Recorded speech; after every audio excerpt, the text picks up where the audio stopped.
in India again. So I sailed for home. Mauritius was one of the ports of call, and as the boat made a long halt there, I went ashore and acquainted myself fairly well with the local conditions. For one night, I was the guest of Sir Charles Bruce, the governor of the colony. After reaching India, I spent some time in going about the country. It was the year 1901 when the Congress met at Calcutta under the presidency of Mr. later Sir Dinshaw Vacha. And I of course attended it. It was my first experience of the Congress. From Bombay, I travelled in the same train as Sir Firoz Shah Mehta, as I had to speak to him about conditions in South Africa. I knew the kingly style in which he lived. He had engaged a special saloon for himself, and I had orders to take my opportunity of speaking to him by travelling in his saloon for one stage. I, therefore, went to the saloon and reported myself at the appointed station. With him were Mr. Vacha and Mr. now Sir Chimanlal Setalwad. They were discussing politics. As soon as Sir Firoz Shah saw me, he said, "Gandhi, it seems nothing can be done for you. Of course we'll pass the resolution you want, but what rights have we in our own country? I believe that so long as we have no power in our land, you cannot fare better in the colonies." I was taken aback. Mr. Setalwad seemed it to concur in the view. Mr. Vacha cast a pathetic look at me.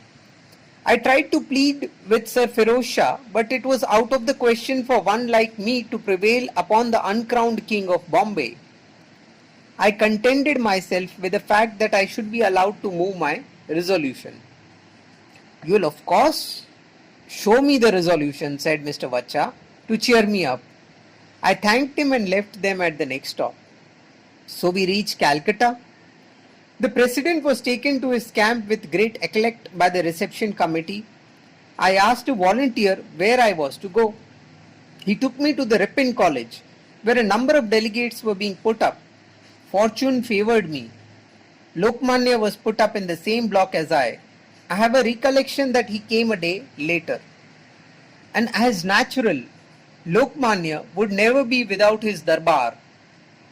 Were I a painter, I could paint him as I saw him seated on his bed.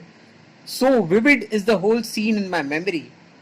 Of the numberless people that called on him, I can recollect today only one, namely the late Babu Motilal Ghosh, editor of the Amrita Bazar Patrika. Their loud laughter and their talks about the wrongdoings of the ruling race cannot be forgotten. But I propose to examine in some detail the appointments in this camp. The volunteers were clashing against one another. You asked one of them to do something, he delegated it to another, and he in his turn to a third, and so on. And as for the delegates, they were neither here nor there. I met friends with few volunteers. I told them some things about South Africa, and they felt somewhat ashamed. I tried to bring home to them the secret of service. They seem to understand, but service is no mushroom growth. It presupposes the will first, and then experience. There was no lack of will on the part of those good simple-hearted young men, but their experience was nil. The Congress would meet 3 days every year and then go to sleep. What training could one have out of a 3 day show in a year? And the delegates were of a piece with the volunteers. They had no better or longer training. They would do nothing themselves. Volunteer do this, volunteer do that, were their constant orders. Even there, I was to face with the untouchability in a fair measure. The Tamilian kitchen was far away from the rest. To the Tamil delegates, even the sight of others whilst they were dining meant pollution. So a special kitchen had to be made for them in the college compound, walled in by wicker work. It was full of smoke which choked you. It was a kitchen, dining room, washroom, all in one, a closed safe with no outlet. To me, this looked like a travesty of Varna Dharma. If I said to myself there was such untouchability between the delegates of the Congress, one could well imagine to the extent to which it existed amongst their constituents. I heaved a sigh at the thought. There was no limit to insanitation. Pools of water were everywhere. There were only a few latrines, and the recollection of the stink still oppresses me. I pointed it out to the volunteers. They said point blank, that is not our work. It is the scavenger's work. I asked for a broom. The man started at me in wonder. I procured one and cleaned the latrine. But that was for myself. The rush was so great and the latrines were so few that they needed frequent cleaning. But that was more than I could do.